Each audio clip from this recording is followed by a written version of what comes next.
Les amis, bienvenue dans cette nouvelle vidéo. Aujourd'hui, on décrypte la vente du Racing Club de Strasbourg au groupe d'actionnaires Blueco, qui est également le propriétaire de Chelsea, avec parmi ses actionnaires Todd Boehly à sa tête.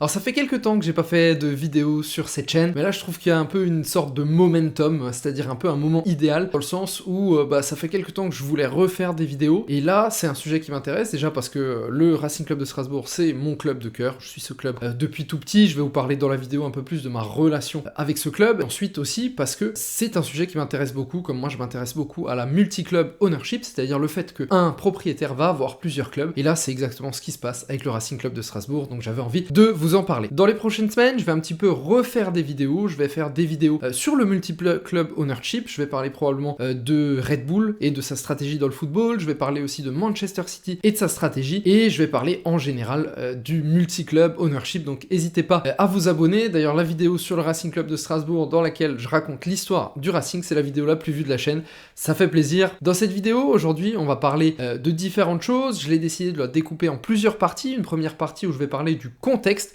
donc dans cette partie sur le contexte, je vais parler en détail de ce qui s'est passé et de ce que ça implique pour le Racing Club de Strasbourg. Une deuxième partie où je vais citer un petit peu les points négatifs par rapport à ça. Et enfin, deux parties encore. Une partie où je vais parler des points positifs. Et puis pour finir, je vous donnerai mon avis. J'ai vraiment découpé un avis complet. J'ai fait tout ce que je pouvais pour m'extraire un petit peu du côté passionné, du côté supporter, et être vraiment réaliste sur ce que ça veut dire pour le Racing aujourd'hui. Et j'ai des choses assez intéressantes à vous raconter. Alors on commence par le contexte. Donc c'est fait, hein, le Racing Club de Strasbourg a été vendu. Ça a été fait la semaine dernière. Si on parle un petit peu de l'historique, il faut savoir qu'au départ, l'an dernier, ça a été annoncé par Romain Molina, le journaliste indépendant à l'époque, le Racing Club de Strasbourg cherchait déjà un actionnaire minoritaire. Donc l'idée c'était de vendre une partie des actifs du club pour potentiellement un petit peu renflouer et avoir un petit peu plus de budget. Et là, apparemment ça s'est pas fait, et donc ça fait maintenant quelques mois qu'on entend parler de rencontres entre Mark Keller et Todd Boehly, qui est le propriétaire de Chelsea et qui est l'un des actionnaires du fonds Blueco, pour un rachat du Racing Club de Strasbourg. Et finalement, ça a été annoncé la semaine dernière, donc maintenant le Racing appartient bien au collectif d'actionnaires Blueco. C'est donc le même propriétaire qui détient le Racing Club de Strasbourg et Chelsea. Alors forcément, ça a des conséquences. Ça a des conséquences sur le futur du Racing Club de Strasbourg. Et on va commencer par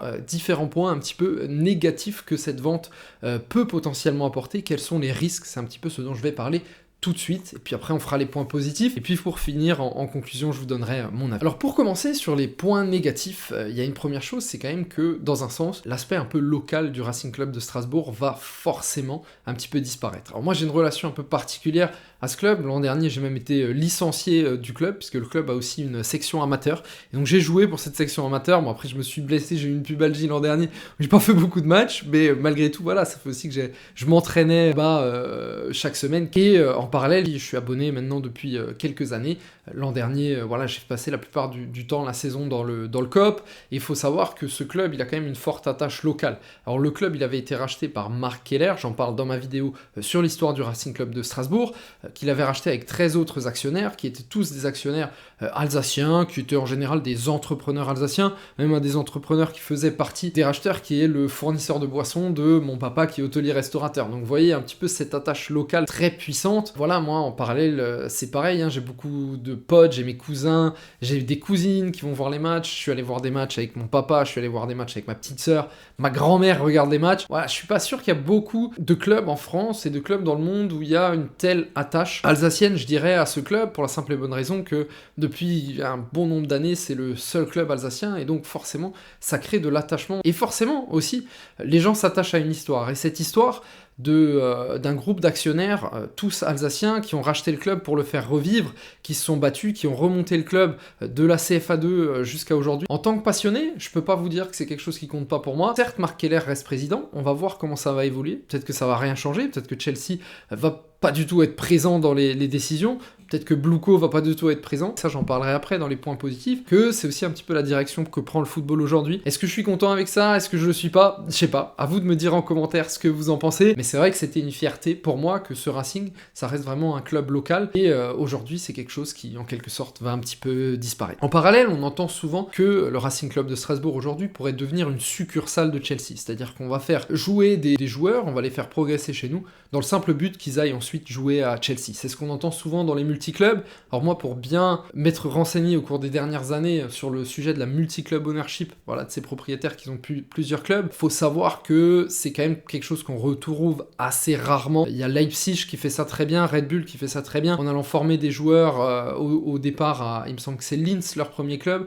ensuite ils les font jouer à Salzbourg, pour ensuite les faire jouer en Bundesliga, avant très souvent de les revendre, mais en réalité sur beaucoup d'autres clubs, on retrouve pas ça. Si on prend l'exemple de Manchester City, à part Manchester City, donc dans le City Football Group, la plupart des autres clubs sont plus des plateformes de business qui sont là pour juste faire des transferts. Alors je dis pas que c'est mieux, c'est sûrement pire, mais en tout cas je suis pas sûr même qu'aujourd'hui il y ait beaucoup de joueurs du Racing Club de Strasbourg qui aient déjà le niveau pour jouer à Chelsea, vu l'ambition de Chelsea et vu le niveau de la première ligue aujourd'hui. Mais ça peut rester un point négatif et c'est pour ça qu'il fallait absolument que je le cite. Ensuite il y a autre chose aussi qui pour moi est un point un petit peu, voilà, j'utilise le terme négatif mais c'est plutôt des points un peu potentiellement de discorde, c'est que Todd Boehly et Buluko ce sont des actionnaires américains. Le sport aux États-Unis ce n'est pas du tout la même chose que le sport en Europe. Aux États-Unis le sport se passe en ligue fermée, c'est-à-dire qu'il n'y a pas de club qui descendent, il n'y a pas de club qui remonte et le premier but d'un club ça reste de faire du business. Il y a une méritocratie qui est complètement différente dans le sport américain. Et aujourd'hui on a des Américains qui arrivent dans le sport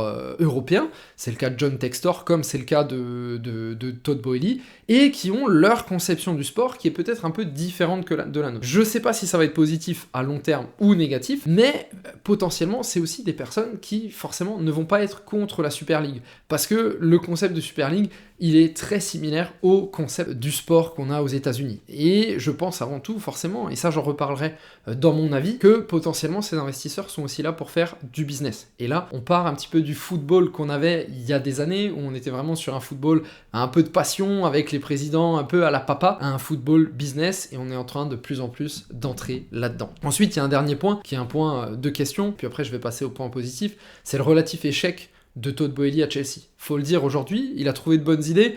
Voilà, les contrats de 6 ans, on en a tous entendu parler, c'est très malin, ça a permis de contourner le fair play financier. Il a fait un très très beau recrutement pour convaincre tous ses joueurs, faut vraiment y arriver.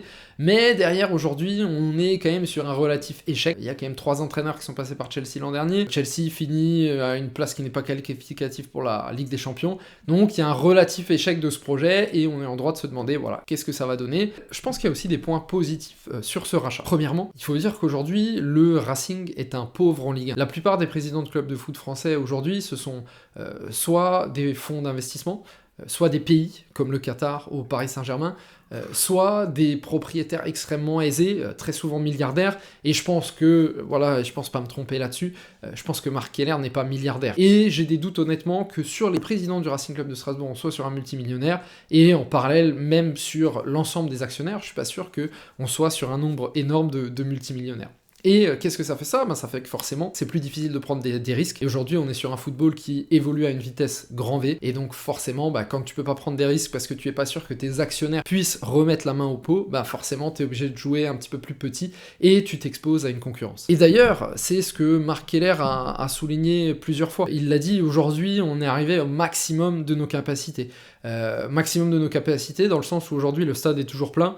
Les capacités autour du stade, c'est plein aussi, forcément les gens consomment et autres, ils ont cherché le merchandising, ça représente au final pas beaucoup des revenus du club, et donc c'est ce que Marc Keller a souligné plusieurs fois, c'est qu'aujourd'hui le club ne savait pas vraiment comment aller beaucoup plus loin. Je pense qu'à long terme le club aurait pu le faire, mais c'est vrai qu'à court terme, quand tu compares les investissements colossaux de beaucoup d'autres clubs, ça devient très difficile, quand tu vois même qu'un Lorient, il est racheté par un investisseur énorme, et même Loïc Ferry au départ, c'était déjà un investisseur énorme, tu te rends compte que même des clubs qui au départ sont à ton niveau, ils sont déjà passés financièrement à une autre échelle. Il y a un autre point positif bien sûr, c'est aussi que le Racing va potentiellement progresser grâce aux ressources de Chelsea, faut le dire, Chelsea aujourd'hui sur de nombreux points est beaucoup plus avancé que le Racing Club de Strasbourg, que ce soit sur du recrutement, le scouting, que ce soit sur du marketing, et c'est sûr que ça, le Racing Club de Strasbourg peut aussi en profiter. Marc Keller aussi reste au club, il reste président, sur le travail qu'il a fait, moi j'ai envie de continuer à lui faire confiance, surtout le travail qu'il a fait sur les dernières années. Il y a toujours eu des rumeurs qui disaient qu'il voulait un jour être président de la FFF. Est-ce que c'était des rumeurs? Est-ce que c'était vrai? Je sais pas du tout.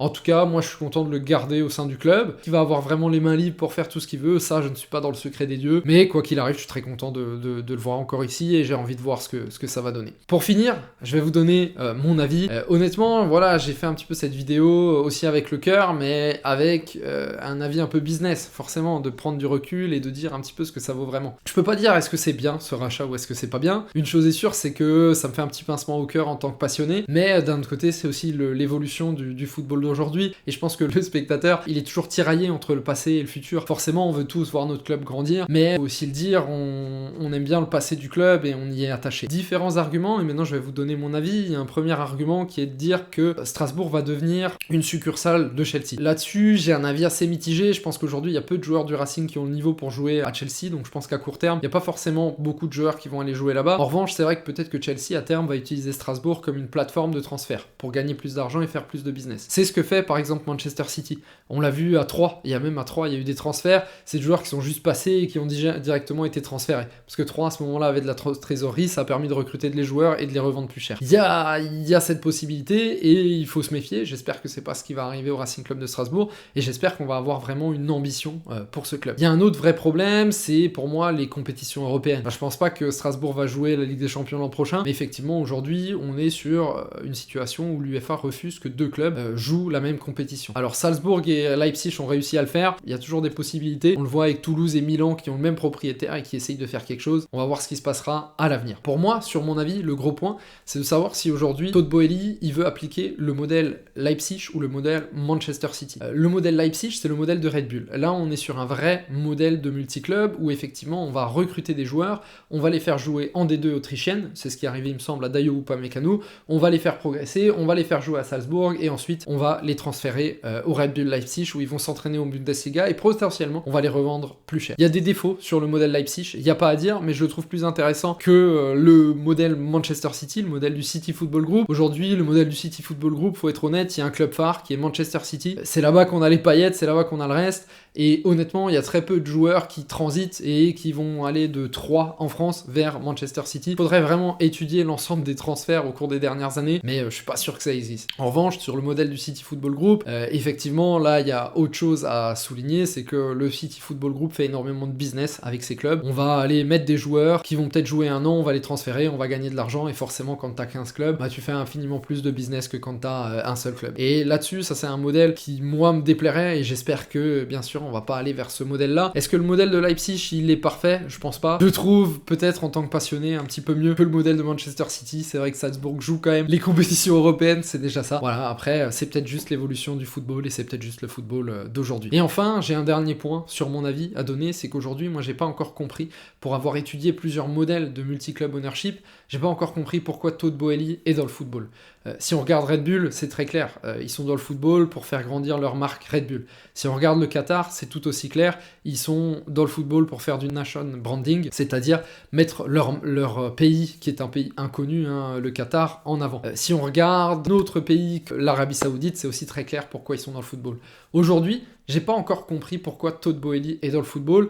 Moi, j'ai une petite idée. S'il est dans le football pour faire la même chose que ce qu'il a fait aux États-Unis, il est là pour s'enrichir, créer des marques. C'est un investisseur et il va essayer de créer une marque avec le Racing Club de Strasbourg et Chelsea, en espérant potentiellement qu'ils prennent de la valeur, par exemple avec la création d'une Super League.